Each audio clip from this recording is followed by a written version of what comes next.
Almost. Okay. Okay, good morning. Let the record reflect it's 8:34. Board of Building Appeals convened to consider our docket. It's Tuesday, June 28th. First case on our docket is a Division of Industrial Compliance case. It's being conducted partially in person and partially remotely. It's case number 22-0114, and it deals with an ambulatory facility located at 2121 Kenny Road in Columbus. And because it's a university facility, it is a division matter. Let's have an introduction of the parties, beginning with the appellant and or appellant's representatives. Hopefully you can hear me and we can hear you. State your full name, spell your last name, and then the capacity you're here in a representative way. We'll do the same thing with Mr. Risser from the division. I'll do some housekeeping notifications, and we'll have an oath administered. Yeah, this is Danny Scott with Perkins & Will Architects. Last name S-C-O-T-T. Thank you. This is Frank Hartley with Verigy Engineering, H-A-R-T-L-E-Y. Thank you, Mr. Hartley. On the presenter list, I have Mitch Dollery. Is he from the university? Is he going to be present?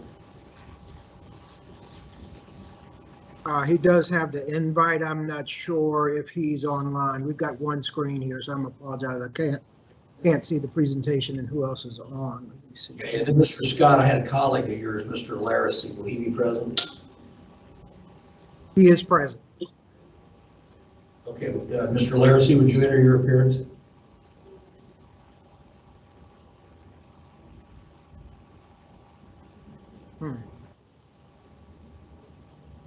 Is he going to participate in a presentation way? He will not. Okay, well then we're okay then. And Mr. Risser, would you enter your appearance? Good morning, Steve Risser, R-I-S-S-E-R, Assistant Building Official with the division. Okay, Mr. Risser, Mr. Hartley, and Mr. Scott would stand, raise your right hand, and give Mr. the oath. Do you swear or affirm that the testimony you'll give in front of the board today will be the truth, the whole truth, and nothing but the truth? I do. I do. Okay. Mr. Scott and Mr. Hartley, we're a board of 5 as constituted, but today we're only a board of 4. Do you consent to still having the hearing continue? Yes. Thank you. Mr. Risser? Yes, sir. Okay. Okay, Mr. Scott and or Mr. Hartley, you have the floor. Yes, thank you very much. We'd like to thank the committee, first of all, for allowing us to appear before you. We're here obviously to discuss the private mode fire alarm on the Ohio State University's Wexner Medical Center ambulatory facility. Frank Hartley is the design engineer representing Verigy, and what we'll do is walk through what this building consists of and what specifically we're looking for in terms of an adjudication here, variance here with the Ohio Building Code. And we'll have Frank walk through that for you, and then we'll take questions, obviously, if you have those after that presentation. Yep. Thank you. Absolutely, and thank you. And I may end up talking fast, so feel free to ask me to repeat myself if you need me to. What Danny said, we're representing Ohio State University West Campus Ambulatory. We are requesting the use of the private fire alarm. The reason for doing so is to eliminate safety. You're breaking up on us. Are you by your microphone? We try to get closer, and I apologize if you see me leaning in. And we had an AC unit kick on as well. So Okay. Try to keep the voice. Thank you. No, I'll use my outside voice. So the reason we're requesting this is to eliminate a safety concern for strobe installation in critical care patient spaces. The facility is an 8-story building. It's a high-rise building. It's classified and designed on all floors to meet the ambulatory care occupancy classification. The focus of the building is cancer care, and many of the services provided are being transitioned from the Janes Cancer Inpatient Hospital. Services that do not require an overnight stay, but are still very critical and all acute patients, including pediatric and geriatric patients. Ohio State is not the only healthcare system transitioning cancer patients to an outpatient setting. This is really becoming a very strong trend in the industry. This level of care provides for a patient population in areas of buildings that cannot leave under their own power in a fire event. Operationally, nursing and staff are in constant attendance and will need to be involved in order to move patients to an adjacent smoke compartment or another room during an alarm. In areas such as surgery, imaging, cancer treatment areas, the presence of visual fire alarm signals causes undue stress on a person already undergoing a very, very stressful procedure. This can cause for an unsafe scenario where caregivers are not able to disengage treatment in a safe manner. Private operating mode fire alarm systems are appropriate for healthcare facilities and are intended to reduce the panic of patients and allow staff to communicate more clearly. So NFPA 101 is the life safety code, and NFPA 72, which has all the guts of what private mode fire alarm is, have no restrictions on building type or private mode may be applied. NFPA 101 particularly, which is required for Medicaid and Joint Commission for healthcare certification, states where occupants are incapable, I'm going to throw that on the screen real quick, where occupants are incapable of evacuating themselves because of age, physical or mental disabilities, or physical restraint. The private operating mode as described in NFPA 72 shall be permitted to be used. Only the attendants and other personnel required to evacuate occupants from the zone, area 4, or building shall be required to be notified.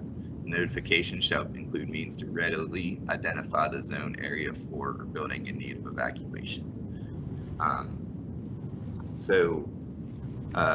the next page, I've also listed NFPA 72, which is where private mode is described. Audible or visible signals only to those persons directly concerned with the implementation and direction of emergency action, initiation, and procedure in areas protected by the fire alarm system. So Ohio Building Code, however, this is where we're requesting the variance, mentions the use of private private operating mode in Group I institutional occupancies. It states occupant notification systems are not required to be activated where private mode signaling installed in accordance with NFPA 72 is by the building official with input for the fire official, and staff evacuation responsibilities are included in the fire safety and evacuation plan required by Section 404 of the Fire Code. So as mentioned, this team is requesting this exception be applied to the West Campus Ambulatory Care Center in very specific areas. The definition of ambulatory care facility in the Ohio Building Code is buildings or portions thereof used to provide medical, surgical, psychiatric, nursing, or similar care for fewer than 24 hours per day. Persons who are rendered incapable of self-preservation by the services provided. That's straight from the code. As mentioned, we just need to look at where this makes sense in this facility and why it's a risk. So sorry, I need to pull up another slide here.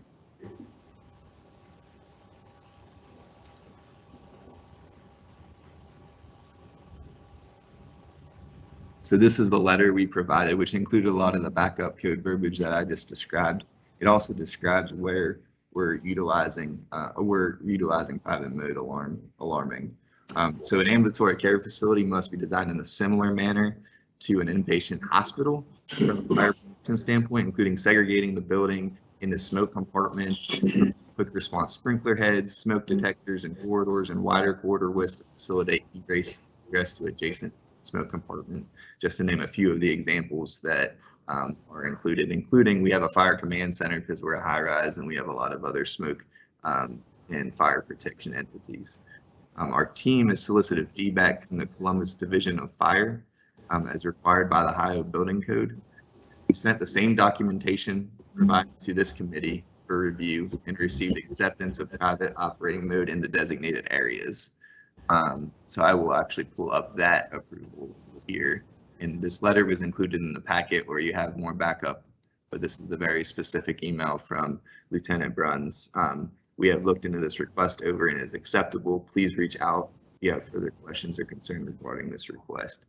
Not only that, as an engineering firm in Columbus, Ohio, we have many recent installations in the city of Columbus, where private mode has been accepted by the city of Columbus and the particularly Division of Fire. So this is not an uncommon precedent for the Columbus Division of Fire to address private mode fire alarm in outpatient settings. To be clear, the team is not requesting to apply private mode to the full building, nor are we actually requesting to limit audible or visual enunciation to only staff areas, which would be the very minimal amount required by private mode. This request would maintain full addressable speaker strobe throughout all corridors, staff areas, nurse stations, group rooms, public areas, while also maintaining visual strobe coverage in all patient toilet rooms where staff wouldn't be in attendance. Specific treatment spaces and spaces designated for specific staff interaction are where we're looking at proposing the private mode locations. So now I'm going to jump to the plans which indicate those areas, and actually they're very segregated to smoke compartments within the ambulatory care facility. So you can see the life safety plans and the smoke compartments designated on these. So this floor area is all CT, X-ray, MRI, and also the associated prep rooms for those folks going through those imaging procedures in the blue there. The other modes, we are not requesting any sort of acceptance. The blue areas here are MRI, nuclear medicine treatment areas, prep areas for those, and other X-ray and imaging modalities included in the blue areas here in the central, the second floor. Moving up to the third floor, this area is ambulatory surgery. So we have the operating rooms up here. We have the prep and recovery rooms where anesthesia is administered and folks recover. We also have an extended recovery unit for those folks that are not able to leave right away and can stay up to 23 hours. We also have a clinical trials unit. So I'm actually jumping up the building. I'm passing floors 4, 5, and 6 because we're not requesting any private alarm mode signaling in those floors. Those are just more standard medical office type settings. Even though they're ambulatory care, they're still more traditional medical settings. So up on the 7th floor of our building, we have a clinical trials unit, which is on the side of the building here. They're just patient spaces and nurse stations that are located over here. And then on the 8th floor, this is our cancer infusion treatment floor. Each one of those rooms is an infusion bay where long-term cancer treatment is provided. And those are the spaces we're requesting to eliminate the strobes particularly. Excuse me. So the Ohio State Wexner Medical Center has also robust experience utilizing private operating mode in its facilities and will include all the operational guidelines to meet the NFPA 72 and Ohio Fire Code requirements to have operation in. Included in the packet as well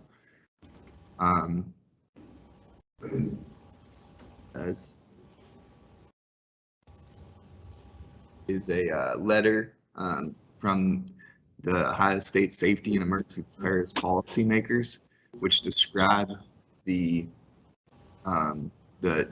use of private mode fire alarm in their facilities currently and why it's important, and includes the training of staff to be able to move a patient to use discretion to move a patient. So for example, if there's a small electrical smoke, from an outlet, they're able to decide if it's important to move that critical patient to the next room or this next smoke compartment or what what is actually the proper mode of evacuation, and then they wait for further evacuation orders for responding to the fire department and until it's time to actually evacuate the building, if so needed.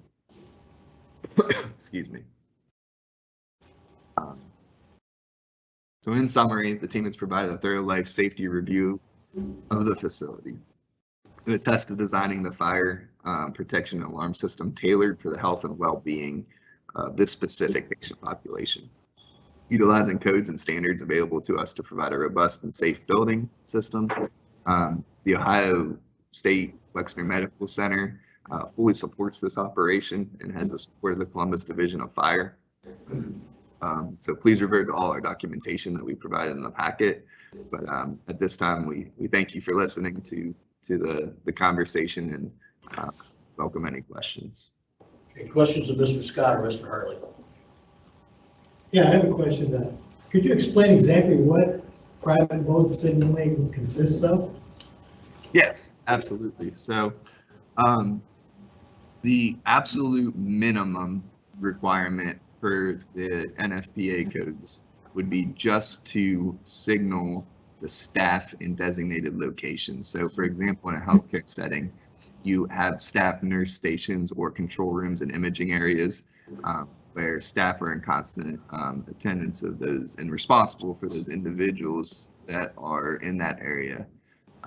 So in the absolute minimum requirement would be to have a certain amount of audibility, a reduced audibility in the public corridors, and then have the visual and audible notifications in the staff areas. In our case, we're not necessarily requesting to remove additional strobes or even reduce the audibility per se in the public areas. We're really just trying to eliminate strobes that are directly in the treatment areas or the patient areas. So those typically what would be required in a public operating mode is every single person in the facility would need some sort of notification. And in multi-occupant spaces, places where you would have maybe a patient and a staff, you would have a strobe in there in addition to be able to hear the audibility from the cord. So in a public mode, every single space has some sort of visual or audible if required. A single person office doesn't necessarily need the visual, but most spaces would. So this is where we're just taking the one step back from the public fire operating mode by just trying to remove a few strobes that would cause a nuisance to the facility. And then the other piece of that puzzle is the staff particularly has to be trained to know what to do to be able to move patients and have the tools to do so. So we'd keep all the visible and audible alarms at any staff area, and we would also be able to give them kind of insight into the fire alarm. There's speakers that are able to say what areas are in distress. They have access to fire alarm annunciator panels where they can see what areas are in distress, and they have that sort of training. And by extension, they obviously have to understand the defend in place strategy. If worst case scenario, they have to move patients from one smoking compartment to an adjacent compartment.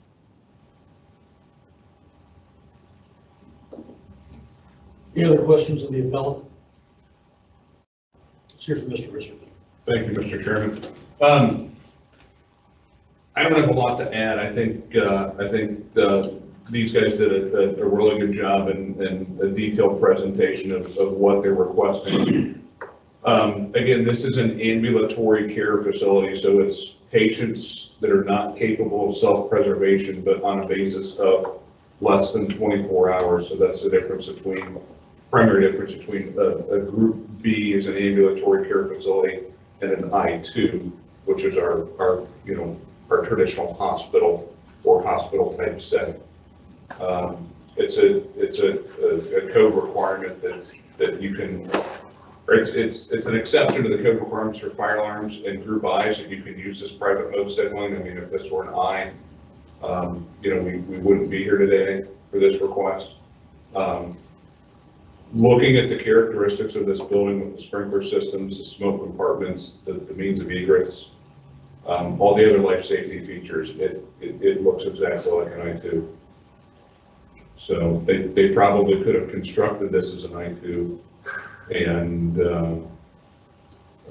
the building looked exactly the same as it does, function exactly the same as it does today. So that being said, you know, we've had multiple conversations with their design team on the spiral arm approach. You know, Columbus Fire supports the request. We don't have any objection to what the relief that they're seeking. Questions, Mr. Risser? So why is it a B use? That's probably more of a question for their design team, but it's just the difference between the Bs and the I2, which is your traditional hospital, is are your patients there on a 24-hour or more or 24-hour or less basis? In smaller structures, we saw these a lot with like dialysis treatment centers, you know, smaller one-story structures, smaller, you know, maybe two-story structures. The group, for those smaller uses, the group B is a little more attractive code requirement wise for the construction of those, not as restrictive as an I. And, you know, we saw a lot of those pop up in the last, you know, 5 to 10 years with some of this care and this treatment. I'm not a healthcare expert by any means, but some of this treatment that's designed to be outpatient type care where people aren't being kept overnight. You know, the care and the treatment can be done quicker, more efficiently, and let people recover in their house or in their home as opposed to an institution type setting. So again, that's a design question why it's a B. It's less restrictive. Yes, but when you come down and you look at the life safety that goes into this building, again, because it's an 8-story, it's a high-rise building, a lot of those life safety requirements that were exempted from Group B are kicking back in because of the height and size of the building. Any other questions of any of the parties? Okay, thoughts? I've got some additions, but I'm supportive. Okay, yeah, let's hear it. So this variance would be conditioned on number 1, an alternate private mode fire alarm system shall be permitted to be installed in patient treatment rooms, preparation rooms, imaging, surgical, recovery, clinical trial, and infusion areas to the satisfaction of the building and fire officials. Number 2, an emergency response and evacuation plan shall be developed and maintained to the satisfaction of the building and fire officials. And number 3, this variance is granted based on the use, construction, occupant load, building area, and level of activity identified on the approved construction documents, including the maintenance of all building systems and any conditions required herein. Mr. Scott and Mr. Hartley, any objections or questions regarding those proposed conditions? Yes, sir. No, sir, thank you. Mr. Risser, No, sir, thank you. entertain a motion. Yes, Mr. Chair. Board of Building Appeals case number 22-0111. The appellant is the Ohio State University. For the premises OSU Wexner Medical Center Outpatient Care West Campus Ambulatory Building at 2121 Kenny Road in Columbus, Ohio. The appellee is Jeffrey Eaton for the Bureau of Building Code Compliance and Adjudication Order number 2020020875. I move to grant the variance subject to the conditions previously read into the record and noting that no objection of the building and fire officials. Okay, motion's been made. Is there a second? Second. All those in favor say aye. Aye. Any opposed? Okay, the variance is granted. Mr. Hartley, Mr. Scott, on those conditions, thank you very much. Thank you. Appreciate your time today. We give the Thomas Worthington people set up.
Recall the Worthington Building Authority case. This is case number 220103. It deals with Fieldhouse appeal for the Thomas Worthington High School. Let's have an introduction of the parties, beginning with the appellant. State your full name, spell your last name, and representative capacity by which you're here. Jeff Ebley, EBLE, Director of Business for Worthington School. Thank you, Mr. Everly. Brad Hosfeld, HOSFELD, with Shore Architects and architects for the project. Okay, and then is Mr. Gehring going to appear remotely, or I have him on the? He's not. Okay. Okay, just go. Don Phillips, PHILLIPS, Building Official, City of Worthington. Brad Dunn, DUNN, City of Worthington Division of Fire and EMS. Okay, if the four of you would stand, raise your right hand. Do you swear or affirm that the testimony you're giving in front of the board today will be the truth, the whole truth, and nothing but the truth? I do. Okay, we're a board of 5, as the legislation designed us, but today we're only 4. Any objection to proceeding in front of the board of 4? No. Mr. Phillips? Yes, sir. Okay, fair enough. Okay, you have the floor. So this is, like you said, new Fieldhouse at Thomas Worthington High School. The variance that we're requesting, to keep it simple, is we have attendance data from the school district on their attendance for football games, which is their largest attended events. What we're requesting the variance for is for facing the restroom, or the occupancy for the building, which will take them into the restroom fixture count for the building off of the school's attendance for these events, instead of full occupancy for the bleachers. And then in addition to that, we are exceeding that restroom fixture calculation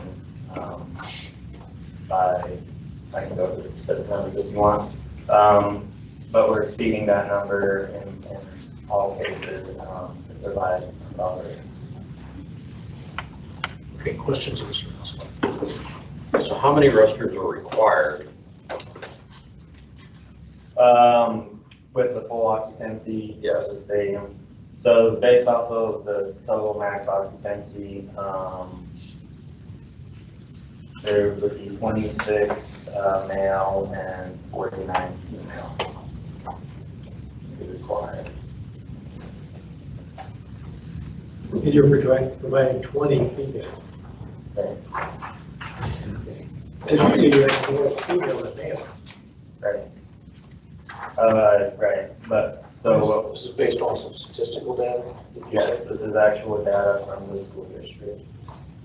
How many male were you providing? 20 of each.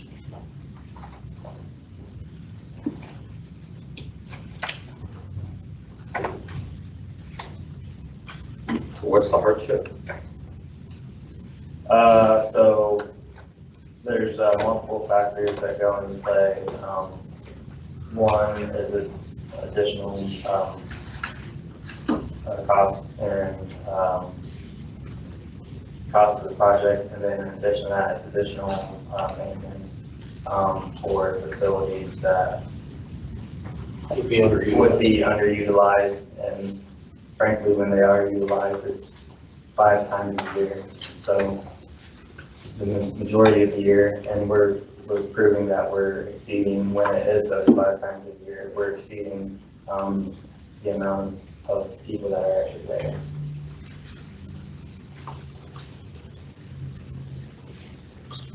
Mr. Phillips?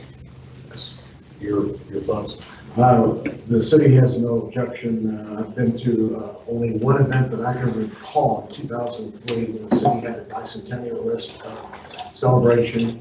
We had a recording artist perform at the stadium. Her name is Marie McGovern. Some of you may are old enough to remember her. Some of you are too young to know who I'm talking about. But anyways, there was maybe 4,000 people there in the home side of the stadium, 3,000. the visiting side wouldn't even use. And that was the most I've ever seen in that stadium. My kids went K through 12 to the schools, and I've never seen. If the football team was better. It's really sad right now, you know, the last couple of years. They are winning, you know, so they have like 3 wins last year or 4 wins last year. I went to I have a nephew now who's in his late 20s, but when he was in high school, he ran track, and they had a track event there. And again, there was maybe 500 people. My son and daughter played football, field hockey in Arlington. There were a lot of times that rolled. Field hockey was always in front of the school. Not then. Now maybe you do. Where do they play field hockey now? I mean, they play in the stadium. It used to be out in front of the school, but football obviously in the stadium. What's Worthington Fire's centers? I'm just trusting God's judgment on this and no objection. What's the capacity of the stadium? By 10, 8, 1,100 and something. The capacity of the stadium, 4252, and that's based off of existing drawings, so, from, Smaller than I thought. yeah. Well, I'm curious, why do you say there are more female water closets than male? So, Why don't you have like 10 for male and 30 for women? so basing off of the occupancy number we're requesting, we're exceeding the female account, the female required by 5, and then we're just matching the male total. What does the census data say? I mean, or the statistics? I mean, it's based on gender utilization, attendance. You're talking about as far as number of males versus females? Yeah. The code says to split it 50-50, and then there's a higher factor for the females versus the male. Yeah, I just was wondering what you said the school district had data. I was just curious. They just have number data. They don't, it's based off of ticket Ticket sales, sales. so they don't track males or females on that. But what I'm saying is we're splitting that 50-50, and we're meeting the female, exceeding the female requirement, Okay. and then just matching that for the male. So educate us on this. So this is an A5, is that correct? So it's 1 per 75 for males and 1 per 40 for. So it's a mixed use, non-separated occupancy, and for the water closet, I'm basically taking the most stringent requirement of each occupancy type. So for the water closets, it would be based off of the A5, yes. And then what is the 1,170 occupancy at the top of the sheet? So that's based off of, if you go to the next sheet here. Because you just said it was 400, right? The variance that we're requesting is to base the occupancy of the bleachers off of the attendance numbers instead of the occupancy of the stadium. And then the calculated pedestrian counts off of that. So we're requesting to base that off of actual occupancy instead of the full capacity, which has been filled, whether you say once in 20 Or years. even 20-some years, and even then, it was not a full stadium, it was the home side, the visiting side is what the former was. But you guys always have the option to host state playoff games and stuff like that, correct? I mean, isn't that Right. And rotated around? any Marine McGovern concert the district would be aware of, and if needed, they would provide portable toilets as well. And I believe there were some in 2003, I don't recall, it was a long time ago, I wasn't paying attention to that information. We also, You I were think, in condition. we also, I think, have the option, the high school is adjacent to the stadium, and we have the option that we could open the high school for additional restrooms if needed. You know, we have one time a year that we have a substantial crowd, and when I say substantial, it doesn't remotely come anywhere near from the stadium, and that's when, well, every other year, when the Kilborn Thomas football game occurs, that's what we have a large crowd, but it isn't remotely near the capacity of the stadium itself. Well, you have the high school and the medical areas right there that has restroom facilities as well. Yeah, so there are options to expand as well as porta potties if there's a one-off incident where we need additional facilities. And, you know, I'll say too, we are on a very tight budget, to be quite honest, and everybody knows what's happened to construction costs suddenly. So the additional cost of putting in these additional facilities that would be virtually never used and also have to be operationally cleaned and maintained, that's where we're looking for some relief. And just, I know this doesn't affect the code, but we're exceeding the existing building by 10 water closets, and 19 labs, which is, you know, been in circulation for quite a while now. Well, you got a CDO and really good fire on your side. I'm fine. Just a standard use condition, you can get that back. Or, Yeah, what's the sentiment of the rest of the board here?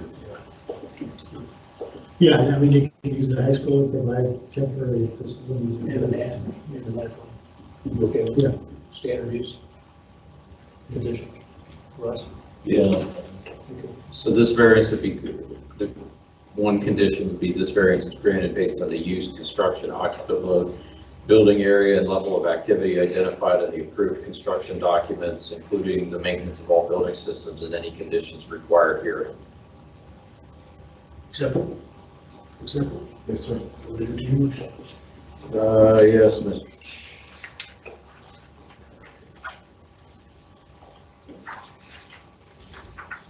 Board of Building Appeals case number 22-0103. The appellant is Worthington City School District for the premises Thomas Worthington High School new field house at 300 West Dublin Granville Road in Worthington, Ohio. The appellee is Donald Phillips, Jr., building official for the City of Worthington Building Department, and adjudication order number BLDC 2022-0071. I move to grant the variance subject to the condition previously read into the record, and noting the no objection of the building and fire officials. Okay, that motion's been made. Do I have a second? Second. All those in favor say aye. Aye. Any opposed? All right, variance is granted on that condition. Thanks. Thank you. Thank you, gentlemen.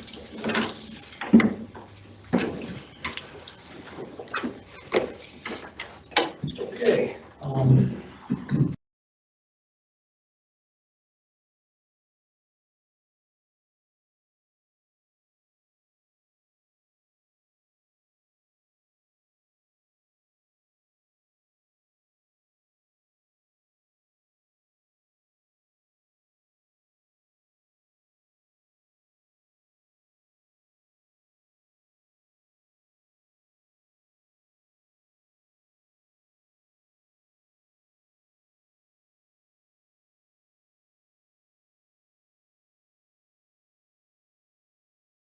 Okay,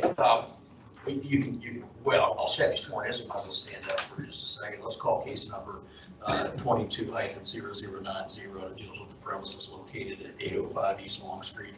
The City of Columbus is the jurisdiction, and its adjudication number is noted on the docket. Let's have the introduction of the party. We'll go from the left, to my left, to my right.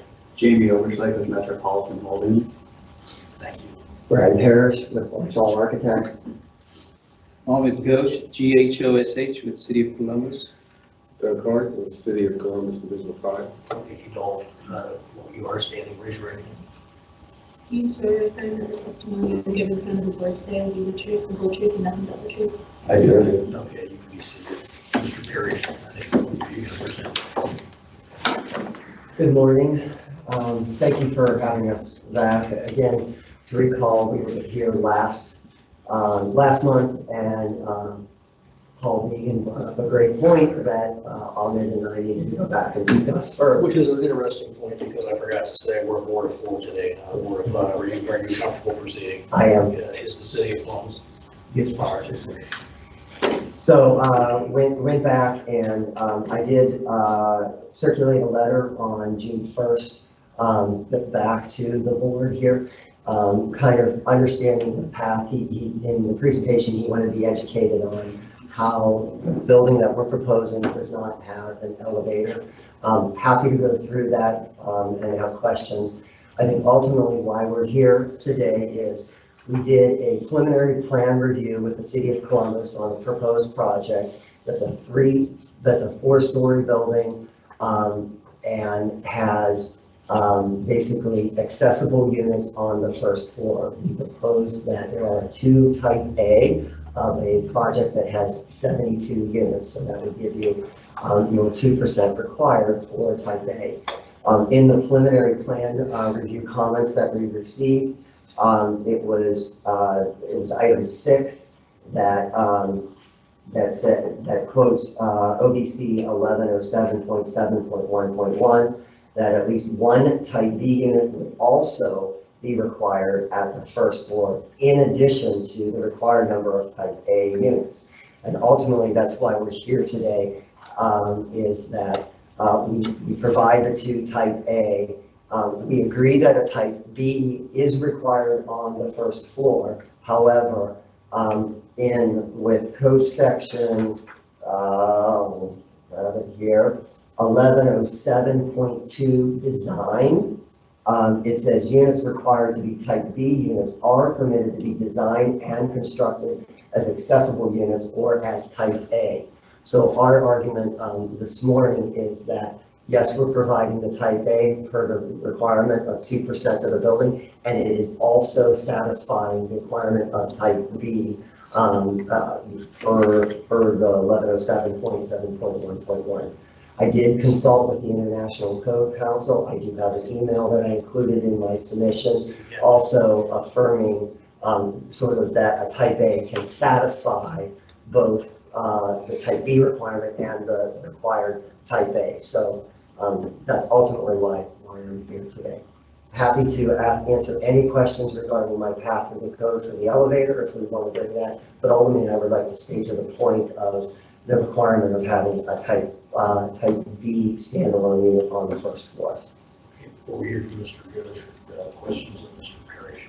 From what I understand, the A is more restrictive than B, or more Correct. accommodating of handicap. Correct. So you provide 3 type A's then? No, I'm providing the 2 on the first floor. The building requires 2 type A's, and it will also, because it's the more restrictive, can satisfy the type B requirement that is on the floor. I think the term in the preliminary plan review comments that I fundamentally kind of disagree with is would also require at the first floor, in addition to the required number of type A. In reading the code sections, in addition is not a term that is used in the code. It's clearly, it's type B is required and type A is required. And if type A is, if type A can satisfy the type B, then I'm killing 2 birds with 1 stone in a sense. I'm interested in Mr. Bush. Any questions?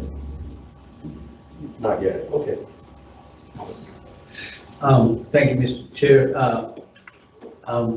I wish I could agree with Mr. Parrish, but I cannot because 1107.7.1.1 says that all units intended to be occupied on that story shall be type B units. So as we talked last time,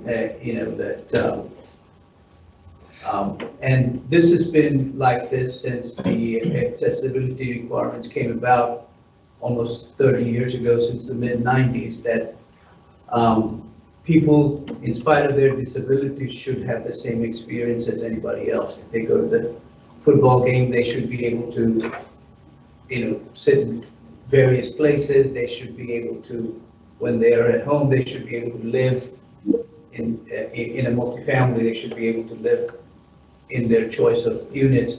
And as a matter of fact, 1107.6.2.2.1 says type A units shall be dispersed among the various classes of units. I don't know that this design provides that, but type A units are only required to be 2 of those, but the way 1107.7.1.1 says is that the ground floor units, all of them should be type B. Means they could later on be converted into type A units if they needed to be.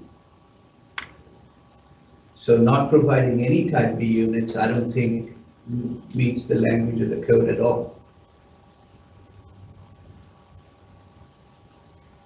Okay, whether it meets the language of the code or not, but we could issue a variance. That would be some, certainly But your. you would not be in favor of that. That's exactly right. You know, assume the same. Yes, sir. Since this is a building code issue, it's still in my purview. Right. But so I'll be succinct in my comments. To Mr. Parrish's point, I don't think the code should be open to interpretation. It's black and white. And like Ahmed put in 1107.1.1, it clearly states his position. So I understand both sides. So I know the onus is on the board, but of course I side with Ahmed. Well, not just Ahmed, but the code. Right. Could I say one thing? Absolutely.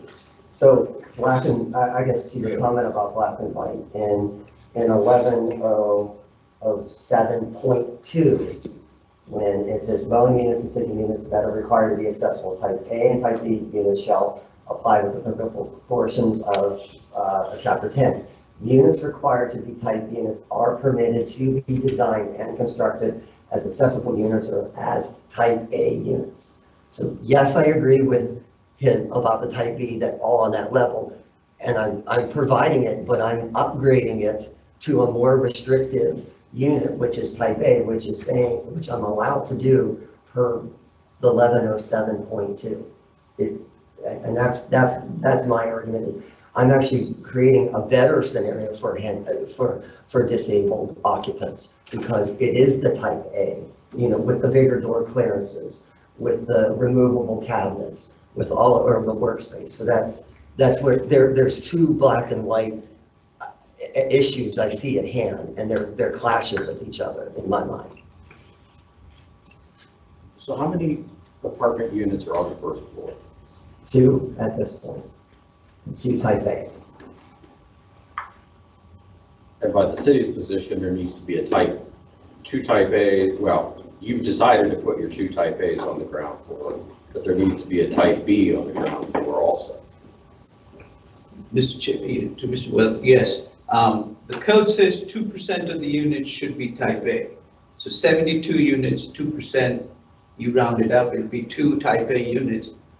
Now, if Mr. Parrish wants to provide 3 type A units, that would be something. But not providing any type B units does not meet the code requirement. So he should have 3 units on. If he chose to, he could have 3 type A units, yes, that would be. He's required to have 2 type A. Already. Put in an elevator. So if he provides an additional one that's a type B, you're good. Yes. Or an additional type A. Yes. And would they have gotten through the adjudication process clear, or would the elevator still have raised an issue? We would they be didn't here bring up today the and they elevator had- issue. The issue, the ultimate issue is that our zoning, if we add an additional unit to this, we have 72 parking spaces, 72 units. So if we add an additional unit, then we're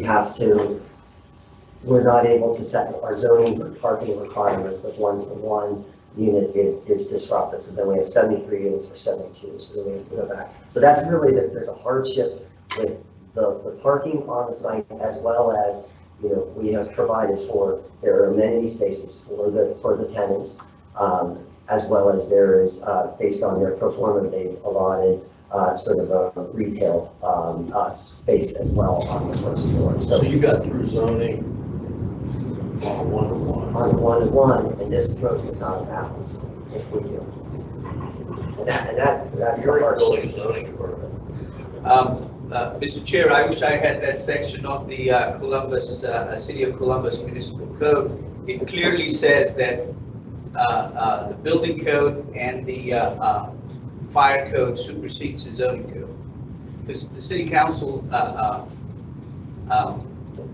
approves the zoning code, whereas the state of Ohio approves the fire and the building codes. So the hierarchy, the building code and fire code is state. Can you comment on, I mean, that 1107.7.1.1 states that an accessible entrance from the exterior of the structure. So in my opinion, it's got to be the ground floor. Yeah. That has to have the type B units. Yeah, I'm not negating 1107.1.1. A type B is required. It's not in addition to, it's part of the type 2 type A. By 1107.2, I'm allowed to take a type B and make it a type A. And satisfy that. And per even, the follow-up that I had with the International Code Council on this item, and I gave an email, he also kind of affirmed that one can satisfy the other. And that was an email to Ms. Rother, who is my project architect for the firm, on April 18th, 2022. And I read, he indicates all of the other sections, and in type B, he says 1107.2 indicates that units required to be type B units are permitted to be designed as type A units, while the 2 proposed type units are required by section 1107.6.2.2.1. The required type A unit also satisfies the type B requirements as addressed in 1107.7.1 without the need to introduce another type A or type B on the ground floor. This is an email that was part of the application from Ms. Rother from the International Code Council. And Josh, John Gonzalez, he is like their ADA. We call on him a lot for projects, and he's like the ADA at the International Code Council. So, for interpretation aside, are you in the position that by providing type A, you're increasing accessibility, not decreasing? Correct.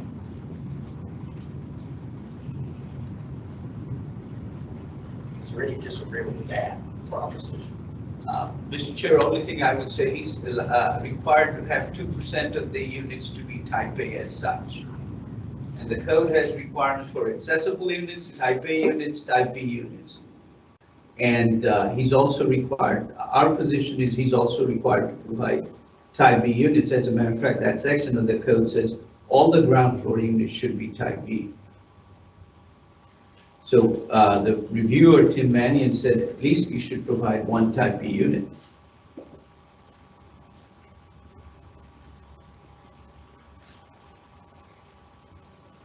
Other questions?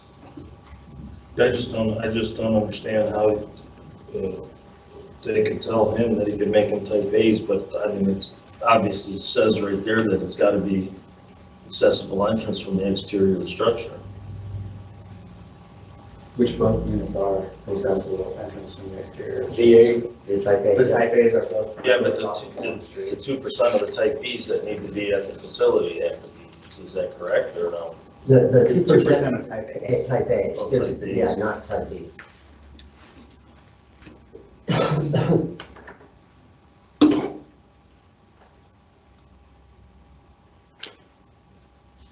Well, okay, again, interpretation aside, is there a life safety issue there with this proposed plan? Is there a fire issue?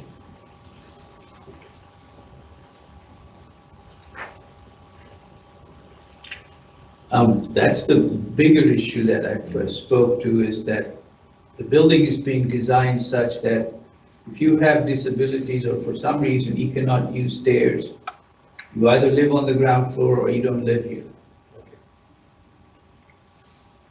And I think that's the thing that Mr. Began spoke to.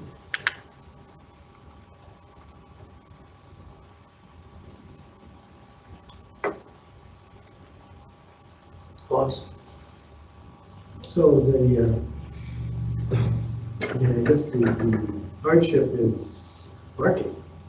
Hardships parking, hardships area on the first floor to accommodate, an additional unit. If we have to add a third unit to the first floor, it takes away amenity, fitness amenity, or general amenity space, because for us is no one's gonna rent an apartment without a fitness or amenity area.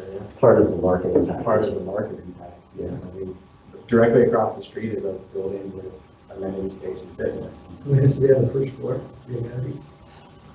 If it wasn't, then I would have to put an elevator in. One leads into that, and based on my letter that I sent to you, the reason why this building type does not require an elevator is that there are repeatable units and the corridors that serve them on the upper floors. There's no amenities, nothing above the second floor that can't be provided on the first. Yeah, I guess you did provide backup, a lot of information justifying not needing an elevator. Oh, Ross, could you, let's just go off the record for a second. Oh.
that was my intent.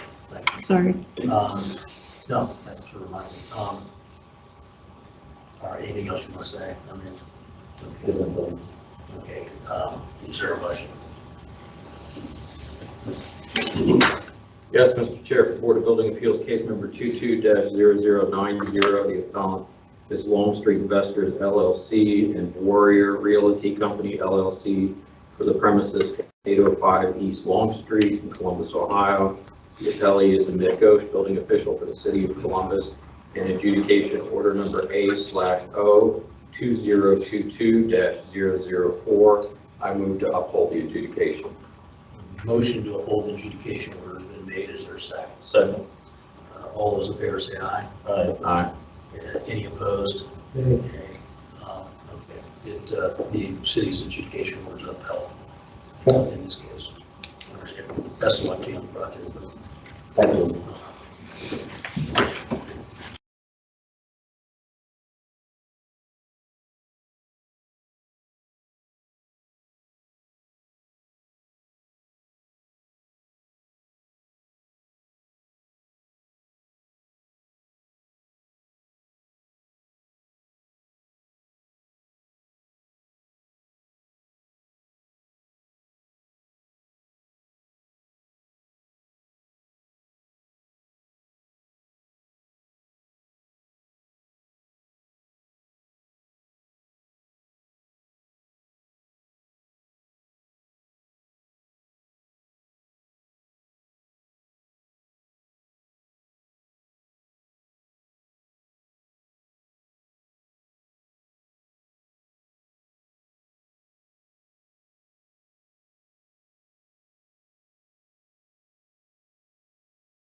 which was scheduled for 9. It happens to be close to 10, so apologize for that. This is case number 22-0009, and it deals with premises located at 1227 North High Street in Columbus. Columbus is the building authority, and Columbus's adjudication number is noted on the docket. Let's have an introduction of the parties. Mr. McGrath. Go ahead. Thomas McCack, 0059-079, attorney for Canado Tacos. That's a Supreme Court number. Yes. I have to look mine in my wall. I don't really, 40 years at this, I always have to look. You would have it memorized after that. No, I haven't. Go ahead. Jeff Stogner, Canado Tacos. Okay. How do you, what's, Stogner, S-T, okay, O-G-N-E-R. okay. Mr. Ghosh. Ahmed Ghosh, GHOSH, City of Columbus. Doug Hart, H-A-R-T, City of Columbus, District 5. Okay. If everybody other than Mr. McCash would raise your right hand. Do you swear and affirm that the testimony you'll give in front of the board today will be the truth, the whole truth, and nothing but the truth? I do. Okay, couple housekeeping things. One, obviously the appellate is represented by counsel. You have the opportunity to have city attorney's office represent you. You still want to proceed? Yes, Mr. Chair. Okay. All right. Things get out of hand, I may have to request continuance. Yeah, that's right. You fully have the 2 day. The other, and additionally, we're a board of 5. Today we're a board of 4. Any objections to proceeding? We do have a concern with that. We believe that the particular issue in this case is somewhat unique in the interpretation and application of the code, not necessarily the variance of the code, and we would like to have a full board here to that. Okay. So here's the dynamic on that, which is fine. We are absent our architectural board member due to the resignation of Mr. Vegan. So until the governor appoints a new member, we're going to be a board of 4. That is something that just happened yesterday. I can't speak for the 30th floor of the governor's office and when boards and commissions are going to find an architect to appoint. Mr. Gosher, are you an architect? No, engineer. He asked that yesterday. Thank you, I take that as a compliment. So I think, honestly, that's the dynamic here. So, you know, we can continue this, but I mean, what's the timeline here for Canados? Canados is operating in this location, has been operating in this location since 2019. The particular patio in question has been there at least since 2002. So we don't think that there's any particular issues from a safety standpoint to continue that. Would you object to a continuance of these circumstances? No.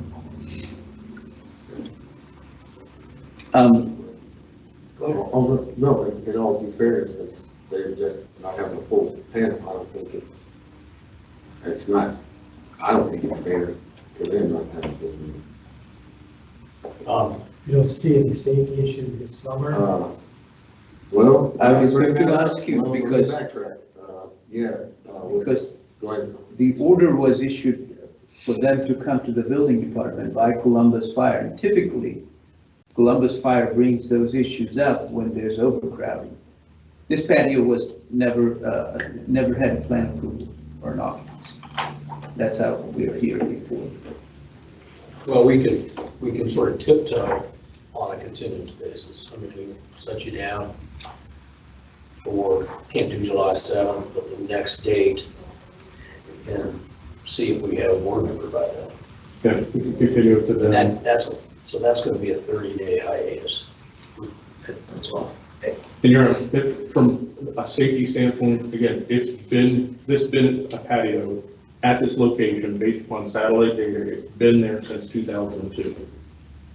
It's been pre-Canados. Canados took over in 2019.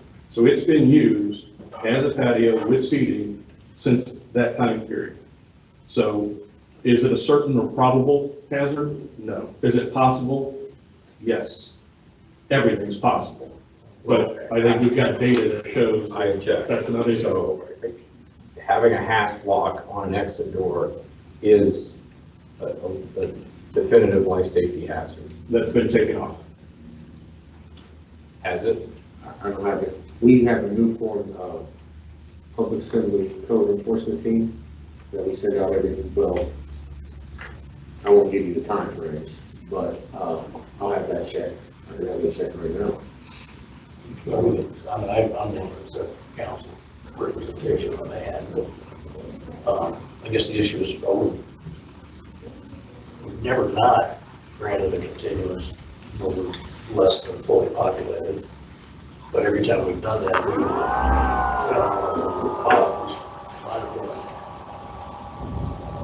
I'm drawing a distinction between a vacancy and just someone who couldn't make it. Are you comfortable doing 30-day continuance?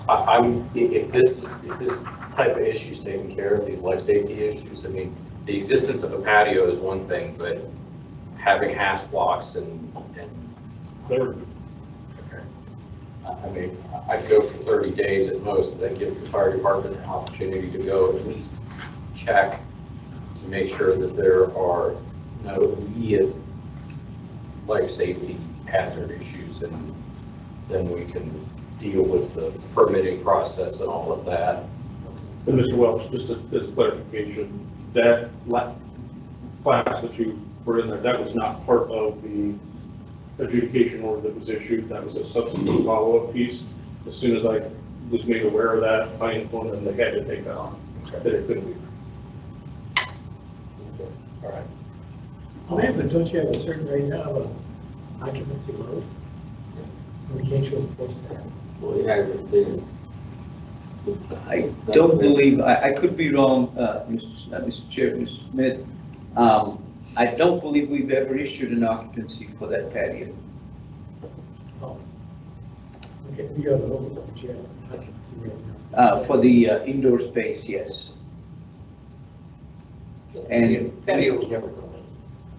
yes, and patio, also satellite pictures would show that it was a patio, then there was a half-height fence, and then somewhere along the line, and I don't know when, was fully fenced and gate with gates and so forth. So this thing has definitely had scope creep. Okay, but I don't want. I don't want to necessarily get into the particular issues, but a fence less than 6 feet high doesn't require a permit. It's exempt out of the building code. It specifically says that in the code. So if it went from a half-high wall to a 6-foot tall fence, they didn't need a permit anyway. Well, I mean, I think we're going to continue it, but we'll do it for just, what's the next date? The 26th or the 27th, Today's the, 28th? so we'll do the 27th. Okay. Is there a motion to continue this to July 27th? So moved. Is there a second? Second. All those in favor say aye. Aye. Any opposed? Okay, we'll do that. We'll see if we have our architect member appointed. So we'll see. Thank you.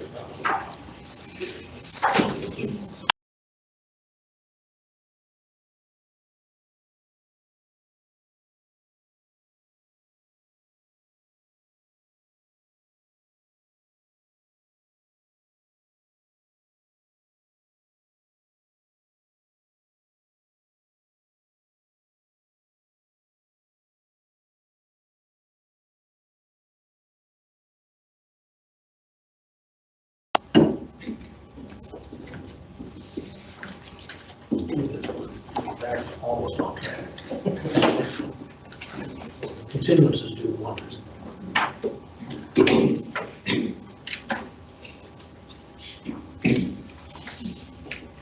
Yes, sir.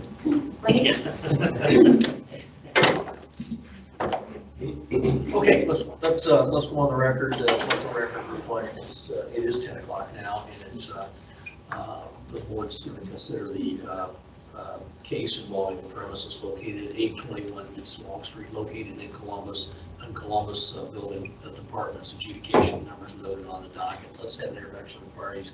Let's go from my left to my right, state your full name, spell your last name, so we get that on the record, and the representative capacity by which you're here. Do the same thing with Mr. Hart and Mr. Ghosh. I'll have it both administered. I'll see if you want to proceed in front of a board of 4 rather than a board of 5, and we'll get started. Aaron Blevins, Blevins. I am with Biscuits by Daddio, which is the 10th for this location. Jennifer Heckert, Heckert, and I'm the building owner. Thank you. Mr. Amit Ghosh, GHOSH, City of Columbus. Doug Hart, City of Columbus Division of Fire.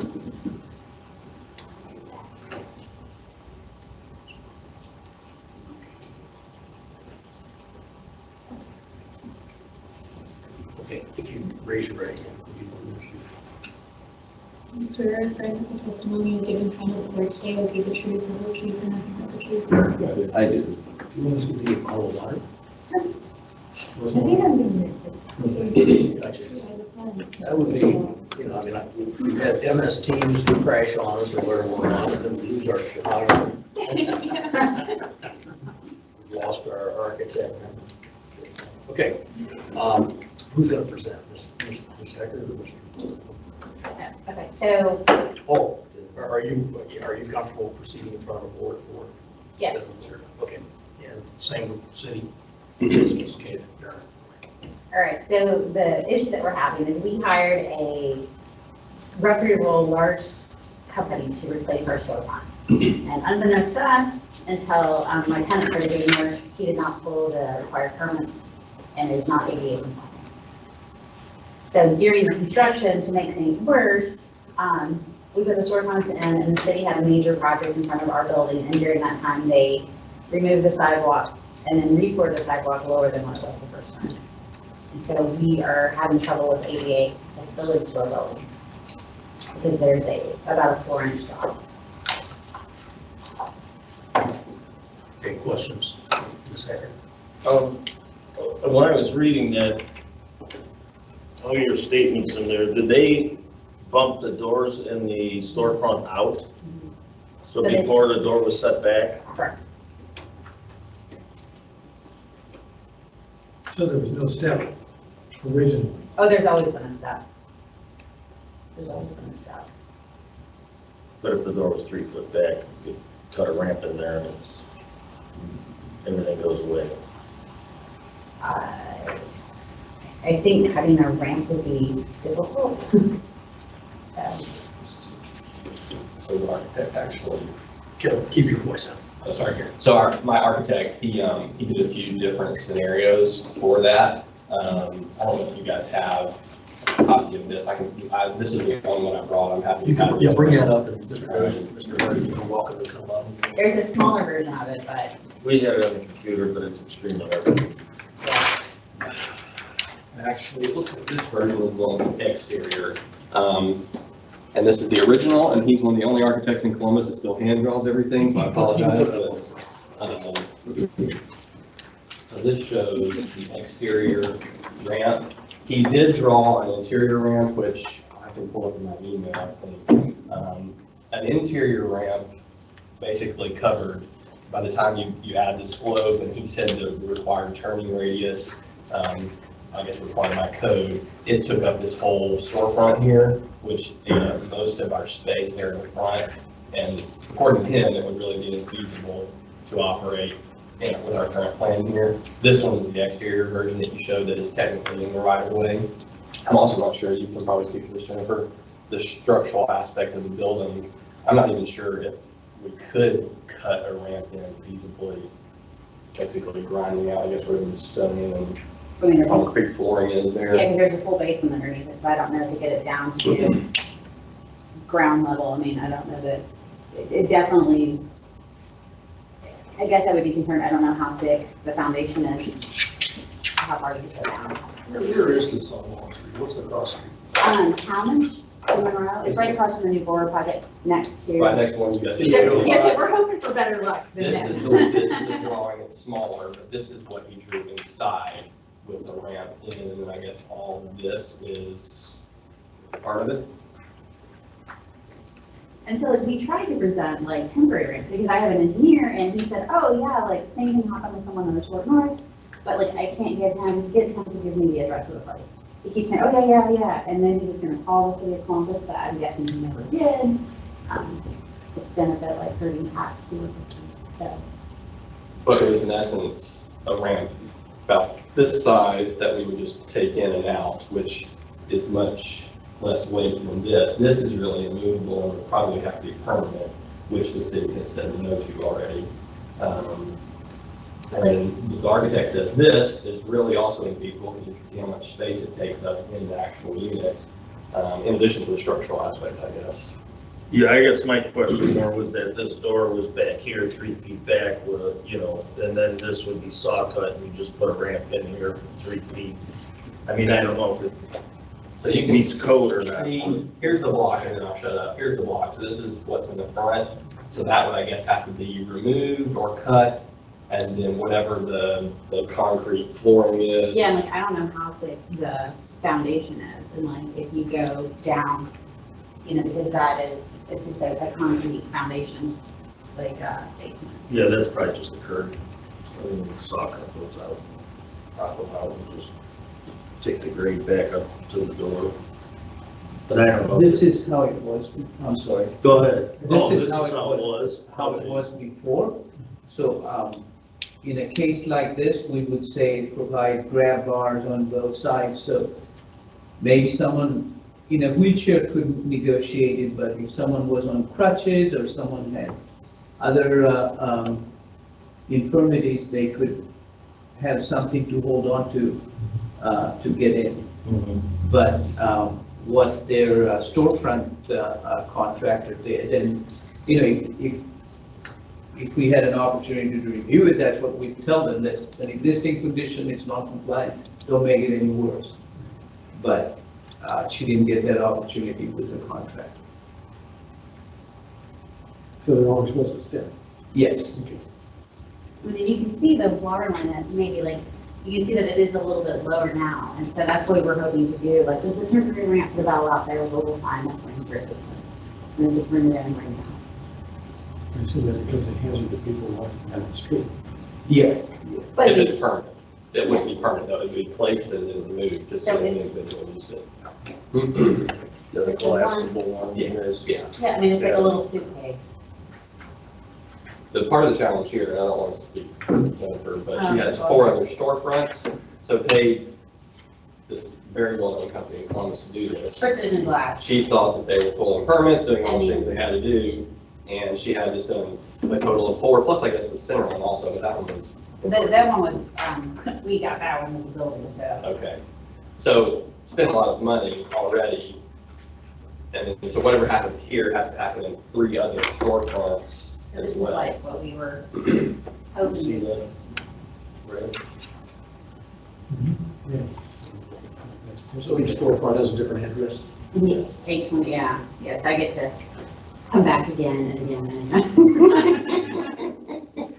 Is there a 4 for 1? That's what I tried to, like, I got shot down, I tried that. Well, I guess it depends on how this one goes. Maybe I want to do them individually.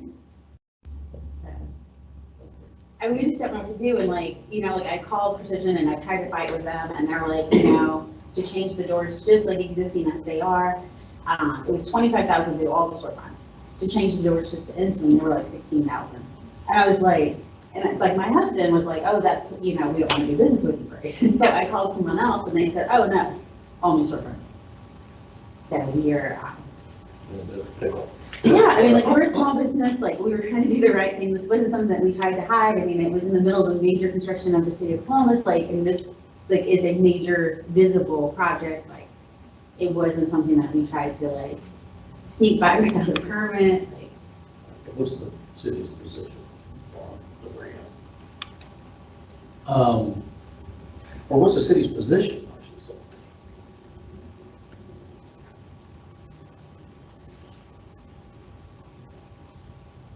We are kind of at a loss too. I did have her go to the public service to see if she could get revocable street privileges and stuff.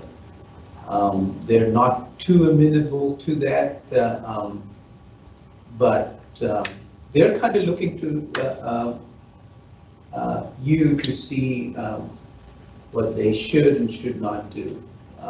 So if you say that there has to be something more permanent in nature, then we can go back and have a dialogue with them. That's happened before. But we don't know how permanent that would be and how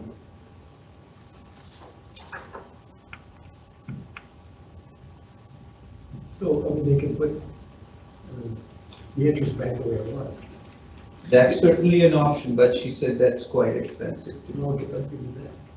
I would guess between $25,000 would be like, my guess would be. 25 was the whole cost of it. Yes, it would be like, I would have to do on the storefronts. So, We're just dealing with just the one.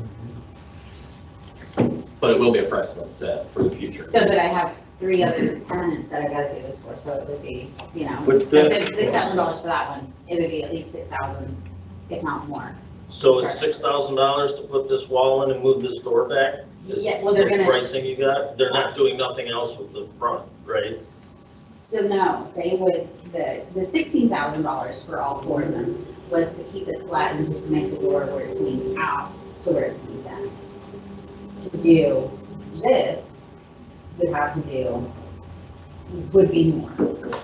The existing structural component, if you look on the picture, I believe, and I'm not a professional, but it was my understanding after she talked to them that the structural portion could not handle what you're describing. So it would basically have to be a rebuild of the entire thing, is my understanding. Oh, yeah, we were, that's kind of the same look that I had when everyone told Doesn't me make that. any sense to me. Those windows are self-supported up to the, down to the ground and to the ceiling. When you put a foamy knee wall off of it and mount the door to an existing wall isn't, I don't know. I mean, but I don't do it for a living, so. Oh, I was shocked that it's $16,000 just to be the first one ever. If you want to consider. Okay. Sorry. Standing at the guard here, you know. If you guys want these copies. I'm just kidding. Columbus City Fire want to have it said. Not about ADA, I'm not going to tread no water. Yes. Oh, is that going to a survivor review? Well, when you do that, to speak of fees. I'd be in favor of it. That'd be temporary. So here's a couple of proposed conditions. Number 1, providing affordable accessibility ramp, signage, and a notification system to the satisfaction of the building official. And then this variance is granted based on the use, construction, occupant load, building area, and level of activity identified on the approved construction documents, including the maintenance of all building systems and any conditions required herein. Okay, does that work? Yeah, what's the notifications? I don't know. To the satisfaction. I mean, it could be a matter of putting a sign up that says call this number, and, or it could be a doorbell, it could be. We were gonna do like a placard, like you can buy them on Amazon, like, you know, BBA, please, or something like that. If we go that route, it's going to be the satisfaction of Mr. Groves, where we won't design that. Did you have something to say, Mr. Groves? Thank you, Mr. Chair. Ms. Welch, yes, something like that, we could probably make sure that it will be their condition, their occupancy, that whenever the business is operating, that someone's responsible for bringing that ramp out. Did the city, didn't I read in here that the city disagreed with the ramps in the first place, though? I spoke with Jerry Reiser, and Jerry Reiser spoke to his boss, not sure that person was, maybe, you know. Yeah, it's probably Jim. Go ahead. And so their concern was that we would leave the ramp out there. I believe it was also about the larger permanent ramp. That was So definitely he was definitely shot that one down for sure. I think he did have some concern that the smaller one would be in the right of way at that point. But with it being temporary and portable, we would just make a policy of the doorbell. If it was approved by the city, we would think the ring going notify not only inside the unit. I'm the owner of the business, so I would get a notification on my phone every single time if somebody was out there, and then we would just bring the ramp out, assist them to come in, and then remove the ramp at that time. So it'd be a couple minutes that would be there every time. I mean, we could add a clause to the leases that the tenant is responsible, solely responsible for the ramp for people. Well, I would think the city would want something directing on that. If somebody trips over that ramp, it gets hurt on their public sidewalk. Yeah, he'd probably have to fill out some waiver of liability or something that, yeah. What do you guys do hypothetically if she was gonna redo the face right now? Would you move that doorway back in 4 feet so that it could have a ramp access internally in her facility? Not necessarily. If it's an existing condition and she didn't make it any worse, we would probably leave it like it is. And there's no access from the back, is it? No, not for the end unit. The other units, there's potential, and we're in the process of trying to buy the narrow, because our building has no property with it, to add more bonuses with it. And so we've been trying to buy the little strip next to us, but one of the neighbors isn't agreeing to it because he's concerned about the utility easement. So for the other units, that might be. It was an existing condition, it had grab bars. So it was non-code compliant to begin with. But what they did is they put it out, eliminated grab bars. I actually don't believe, correct me if I'm wrong, I don't believe we had, at least on my unit, we had grab bars at that point. There were no grab bars. No. But we would have asked them to improve the existing condition, to put in grab bars and so forth, so that. Just to get you up to step. Yes. Yeah. Even somebody who could, elderly or somebody could grab the grab bars and get up there. Someone in a wheelchair probably couldn't, but someone on crutches or what have you could manage. And we probably would have said, hit this paddle, the door opens automatically, grab this bar, go in. So I've added a condition. So number 1, providing a portable accessibility ramp, signage, and a notification system to the satisfaction of the building official. Number 2, a special condition shall be placed on the certificate of occupancy to identify that the portable/removable accessibility measures are required when the building is in use. And then number 3, this variance is granted based on the use, construction, occupant load, building area, and level of activity identified on the approved construction documents, including the maintenance of all building systems and any conditions required. Any objections? No. For the record, any objections? No, Mr. Chair. Okay. I'll entertain a motion. Are you guys okay with those? Yeah, reluctantly, yeah. I mean, it's an existing condition, it's a tough situation. It's a little bit hard for me to imagine that somebody's going to carry that out there. Anytime you want to use that, but it's something. Is this a restaurant? Coffee shop. This is so it's actually 2 different things. We are a business that creates gluten-free biscuit mixes. So it's going to be a combination of a production hub to make those, as well as a cafe that sells hot gluten-free biscuits. I mean, this day of employee shortages, we've got extra people that do that kind of stuff. So if you look again at this, this has a handle built in. This is the one, or some version of this is what we were thinking, again, if the city approves. But it has a handle. It's much more lightweight and compact. We have a counter right inside our main front that this could easily store under. And so it would just be the responsibility of our employees every single time to bring this out, assist them in, and then to remove it at that time. Can we put you in the reluctantly in favor of category? No. Are you in favor of variance? Yes. Okay. I would entertain a motion. Yes, Mr. Chair, for Board of Building Appeals, case number 22-0105, the appellant is Jennifer Heckert for the premises 821 East Long Street in Columbus, Ohio. The appellee is Amit Ghosh, building official for the City of Columbus, and adjudication order number A/O 2022-003. I move to grant the variance subject to the conditions previously read into the record and noting the no objection of the building official. Okay, that And fire motion, official. that motion's been made. Is there a second? Second. All those in favor say aye. Aye. Any opposed? Okay. Yay! Thank you very much. Thank you guys so much. This is huge. Thank you. Thank you. One of four, you're bad, you're bad. I haven't noticed.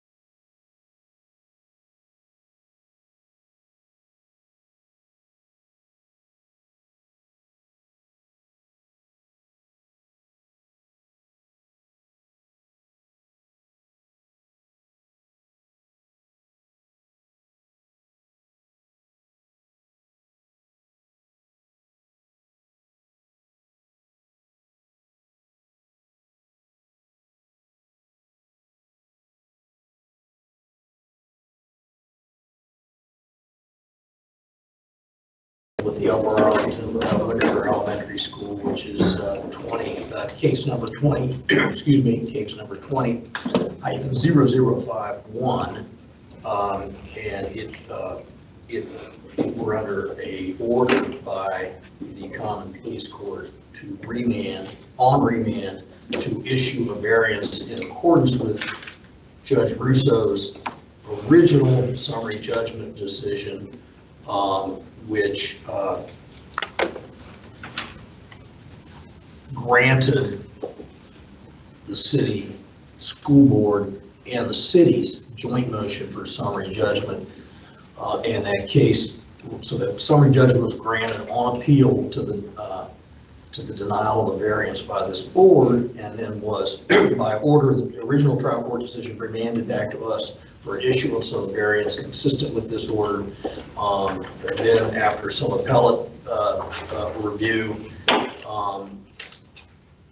it came back down to the Common Pleas Court, and then the trial court again, because the summary judgment decision was reinstated, was then remanded to us again with the language to issue a variance consistent with that summary judgment decision and order. That being the case, is there a motion to do so? So moved. Is there a second? Second. Okay. All right, so, I mean, we're going to issue a variance in accordance with the order. I guess that's what the language of the decision is. That being the case, there's been a motion or a second. All those in favor say aye. Aye. Aye. Any opposed? Opposed. Okay. That's it. Okay. So the city could, I mean, at ESTEP or wherever, the grant, whatever, he can just, they just issue the order, I mean, the order, because you probably have the permit, maybe. I don't know if we have a permit yet, but Okay. are you actually giving me the document today, or what's the next steps? What, so so we have Donna standing in for Susan, who's on vacation, but it'll be an order that probably says, variance granted in accordance with, that's what we'll do, right? Variance is granted in accordance with, we'll look at these dates, but Sheena's July, well, her November decision or whatever date it was of your joint motion, which was in July of 20. Okay, and then the city from there deals with the building department. So. All right. Great, thank you. All right, so that means we did have a late continuance. That was case number 22-0104 that dealt with property on Broadview Avenue. That's a Columbus matter. That's been kicked out to July 27th. We've already approved minutes from our last meeting. Do we have a motion to approve compensation for ourselves for today? So moved. Is there a second? All those in favor say aye. Aye. Any opposed? All right, our next, we will be in Ashland. We're due to be in Ashland July 7th, 2022 at 8:30. As our next hearing, is there a motion to adjourn? So moved. Is there a second? All those in favor say aye. Aye. Any opposed? All right, we stand adjourned. All right, thank you.